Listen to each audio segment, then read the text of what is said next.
you have to like, in boot camp, are you trying to like coach people with confidence too? Because where it is so intimate and you're showing your body, I'd imagine that for some people that's got to be hard. Like, even if you want to do it, right? The first week we work on like our movement stuff, and it's literally like I will spend half the class just walking in heels back and forth. Mm. You know? So you don't want a baby giraffe. Oh God.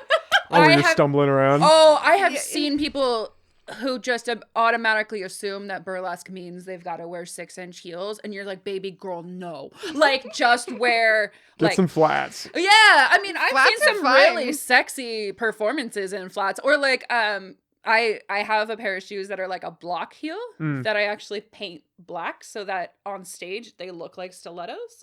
And then you have that extra stability, but it looks, but from the side it looks like a stiletto heel. And so stuff like that, you just like, I mean, so we talk about like, what are the things that make you feel sexy? Like, are you a funny, sexy person? I am not a smolder. I cannot smolder. She makes me laugh like every time. It's hysterical. I have and Jezza I love face. it. So you're supposed to, one of the things we go over in boot camp is give face. Like you want to look at the audience. You don't want to dance all pretty like this. Right. For our non-visual, like you don't want a blank face, or you don't want to like sit up there the whole time like scary smile. Or if you're staring at somebody making eye contact. Jezza, like my default though, they call it the Jezza face because my default is just this. Are we having fun? I would recommend everybody go watch the video because you're going to want to see some of these faces. I mean, she uses that face sometimes other places than the stage, but... You like it. But yeah, I mean, there's every aspect that you could think of. Like, what are the things that you find sexy about yourself? Like, do you not want to... like show your stomach? Great, we can make costumes that cover that up. I cover that a lot. Nobody needs to know. Like, in costumes. Do you want to keep a corset on for your whole act? Keep it on. Yeah. Like, you don't have to Well, take it cool. off. Oh, like, yeah. All about making them feel comfortable. Yeah, we've had people do graduation and they still have like a whole teddy on afterwards. Yeah, you don't have to get down to pasties. No. It's not a requirement. I mean, a lot of people just get to the point where like, shoot, I'm going to show my whole dang boob to everyone. Yeah. Like, why not? It's one of those things that I feel like the people who are like, no, I'm not going to do this. And they might not even for I think Lucy did. I don't think she did for graduation. Yeah, she didn't take her little negligee off. And then now she's like, bam, Yeah, and that's one thing I do cover a lot in costume class is that, I mean, not to body shame, but I'm just like, hi, do you personally, like, do you have like body image issues around, like, do you feel like your butt is flat? Like, it probably isn't. Your butt is probably fucking awesome. But if you want to feel better, then here, let's pull your thigh highs up right underneath, tricks and tips. And, do you not like how wide your butt is? Okay, well then we're going to do some fringe designs so that your eye gets drawn other places. There's a lot of like ways to kind of conceal or like make things look better if that's what you want to do, or like draw your eye at a certain point. Yeah, totally. Or you could just like let it all out and be like, F it, like this is what it is. I have my Route 66 act. I have pasties and like the smallest thong I've ever worn on stage, and it's all flesh toned. Oh man, to me, and like it just looks like I've got rhinestones like in the appropriate places, but it's like the most naked that I get. Like the idea is that my car breaks down and I'm trying to hitchhike, and so I have to keep taking things off for someone to pull over for me. It's cute. It's really cute. I think that's as close as like comedy as I probably have gotten. And then eventually someone comes out and like picks me up at the very end where I'm like completely naked and I've tossed everything out, and I like go to like grab all of my stuff and I'm like, shoot, forget it. I'm just going like this, you know? Oh, that's cool. So there's, totally stuff like that. Or, I mean, there's also the act that I was going to take to Utah. I have this gorgeous corset, and I'm like, I don't want to take this off. I put a lot. Is that your blue one? My blue one. Yeah. I was like, I put a lot of time and effort into this stupid thing. I'm going to wear it the whole time. Well, also, sometimes you get pieces like, I was almost okay with my pearl corset not quite hitting the ground yet, because shit flies off. Like, you damage those. We saw when we had Poison Ivory come up and perform. she had this robe that was very expensive. And she actually had a person, she took it off and then handed it to somebody off stage. Yeah. So there's also like, I'm not throwing this on I'm the not floor. throwing it on the stage, you know? Get my money back on this thing. Yeah.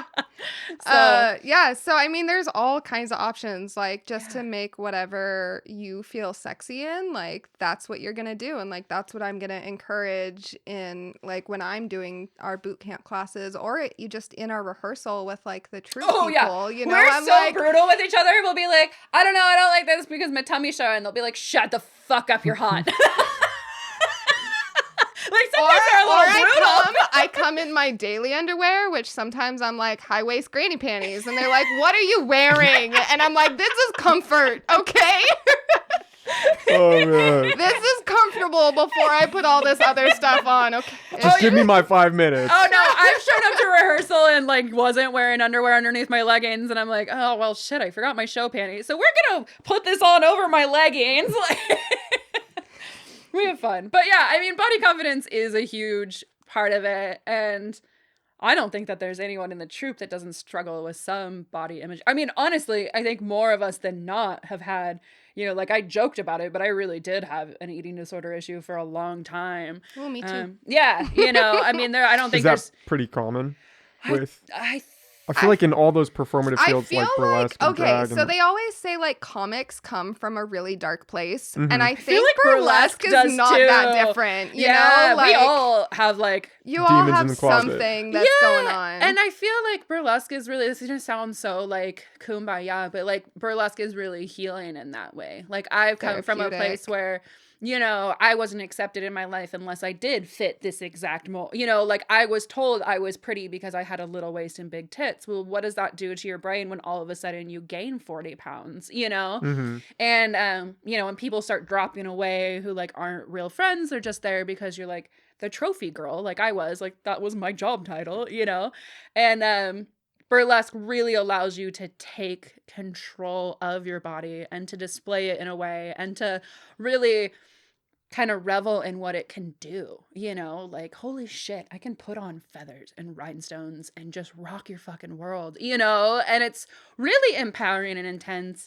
I mean, there are definitely times that it fucking sucks, like I'm feeling like a chubby bunny and I got a show in 4 days, you know.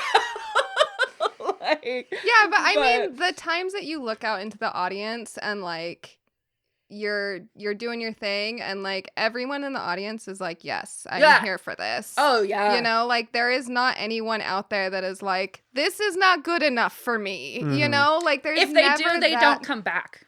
You know, like you don't come to the show. And we have a pretty good size of group, I feel like, of people regulars? that just regularly come to like almost every single show. Oh, that's cool. So and funnily, I don't know how to say that. You can make up words. This is a podcast. All words are made up. Funnily, I'm just gonna go with it. Enough. Funnily enough. A majority of burlesque audiences, I know for us and in most places, are women-based. Yes. You know, a big portion of the audience are going to be women, and a lot of the men are just getting tagged along. Or for, like, come with me to this thing, you know? We don't have, I guess that's a big difference between, like, going to a strip club necessarily. You don't have those, like, big groups of guys that are just like, I'm going to get some naked girls. That was what my mother hates that I do burlesque. Absolutely fucking hates it. And my mom did too when I first started. Until she saw you and then do she it, came to yeah, a she show. came to a show. Yeah. Well, my mom's deeply religious, and so for her, like, your body is shame, right? And that was. You cannot love your body. You cannot love your body. It is filthy and gross. Nobody can look upon it. You gotta keep it in the closet. Only bust it out when it's dark in the room. Filthy ankles. Yeah. She's this close from sacred underwear, man. Oh, like, man. She's this close. The chastity belt. Oh, if she coulda, she woulda. And so that's one of the arguments is like, well, why are you putting yourself on the stage so men just have dirty images of you in their mind? You know what they're doing when they get home. And I told her, it's like, Ma, most of it's women going home and doing that. Well, no, what I told her is I was like, Ma, a guy could jerk off to me for seeing me in the grocery store too. Like, yeah. Which she did not like. But like, that's the reality, you know, is it's just kind of like, I'm not there for, I guess, the male gaze, if we want to get into that. Like, that's not what burlesque is about. And I think that's really empowering for people when they realize that, like, you're not performing specifically to meet some sort of expectation, right? Some sort of like sexual, like, it is a very sexual thing that you're doing sometimes, especially when she's like, yeah, on like fucking herself on stage, basically. It's a great act. You got to see it. But, you know, it's one of those really cool moments where just because something is a sexual act doesn't make it inherently sexual, if that makes sense. And you're kind of sharing that with the audience. And it's whatever they take from it is what they take from it. But I don't know. I feel like with burlesque, the expectation, like, your performance is not based on what they get out of it, right? It's more of a symbiotic relationship instead of, I feel like you porn take and into stuff, consideration like what the audience is feeling and like what you're portraying for them. But at the same time, it's a lot of it is just like, I'm going to make this art and I'm going to put it out there. And like, that's really nice to just be able to do. Yeah. Yeah, absolutely. Well, it's one of those weird things, right? Where like, if you ask somebody if they have a problem with it, they'd say no. And then if you're like, would you want your kid to do that? They'd be like, no. Right. No. Right. Yeah. No. You know, my husband and I have had that conversation because we have a daughter, and he at one point he was like, "Well, you're gonna stop doing burlesque like when you're pregnant." I was like, "No." He's like, "Oh, okay." And he's okay. Well, is like she gonna know that you do burlesque? And I'm like, "Yeah." Especially since like her aunts are people in the troupe, you know. She's gonna find out about it, right? And it's just one of those conversations where it's like, okay. Like, we have the kind of relationship where I can be like, I see that makes you uncomfortable. Can you analyze why that makes you uncomfortable? And he's just like, I don't know. You know, like, it's one of those weird things, right? Like, and he has to stop and think. I think it's hard to like sexualize your children. I think is a big part of it. Yeah, I think, come from that, right for sure. there is like that. Right there is the fallacy. Is that you're assuming that burlesque is in and of itself sexual, right? Just because you're removing clothes, whereas like, not everybody faux masturbates on stage. You know, it's like, it kind of... Not everybody's deep throating across. I mean, not everyone, but... It's pretty common, yeah. You're gonna run into it. If they're not doing it, they probably want to. Yeah. Well, and yeah, so it's one of those things where it's like... I remember my stepdad, who's gone now, just had a very, like, old boomer dude moment, right? Where he was like... Well, you know, Nicole, I was watching on the TV and there was a documentary about this burlesque thing. And, you know, some of them, I'd never fucking heard this term before. Some of the most milquetoast gals you've ever seen, I mean, they were just beautiful. And I'm like, yeah, Papa, I'm not just popping up on stage and ripping my clothes off and like, you know. Oh my, he said milquetoast? Really? Oh my God. Write that one down. Like, look that one up. That's like the most boomer thing you could say. I feel like it's milquetoast. Milquetoast. And you know, but for him, it was really, I actually don't know what documentary he watched, but it was actually seeing the time, the effort, the energy that goes into it.